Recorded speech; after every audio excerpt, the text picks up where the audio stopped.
Daddy గారికి బయట మంచి బ్రాండ్ ఉంది, ఇలాంటి బ్రాండే. సో తన ద్వారా వచ్చేటప్పుడు మనకు కూడా చాలా బాధ్యతలు ఉంటాయి. బట్ మీరు వచ్చే స్టార్టింగ్లో మంచిగానే అనిపించింది, బట్ గ్యాప్ ఎక్కువ తీసుకుంటున్నట్టు అనిపిస్తుంది, ఎందుకని అంటారు? అవును సార్, మీరు అన్నది కరెక్టే, కొంచెం గ్యాప్ అయితే వచ్చింది.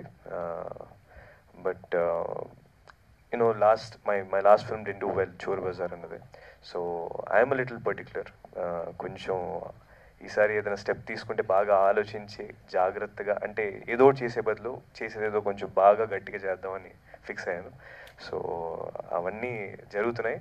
And very soon I'll come with my new update sir. Right. And Prabhas గారితో మీద ఒక ఇంటర్వ్యూ కూడా అప్పుడు లాస్ట్లో బాగా వైరల్ అయింది. అండ్ ప్రభాస్ అన్న దగ్గర ఏమైనా తీసుకున్నారా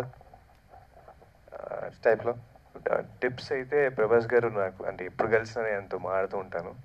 and when ever I talk to him, నేను ఆయన ఎన్నిసార్లు కలిసినా, ఎప్పుడు కలిసినప్పుడు కొత్తగా కలుస్తున్నట్టు ఫీలింగ్ ఉంటుంది నాకు.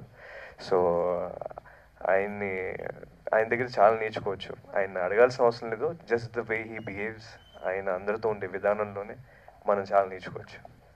అండ్ ఆకాష్ గారు చాలా ఆలోచిస్తారు, ప్రతి అడుగు ఆచితూచి చేస్తారని కొత్త టాక్ అవుతుంది. సో ఇప్పుడు వచ్చే యంగ్ హీరోస్ ఇప్పుడున్న యూత్కి బాగా ఏం కావాలనేది వెతుకుతారు, బట్ మీరు ఎలాంటి మూవీస్తో రావాలనుకుంటున్నారు?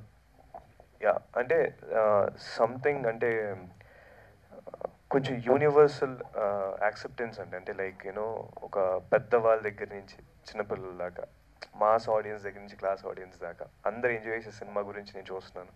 Full family. Yeah, completely, which has commercial, family, love, everything.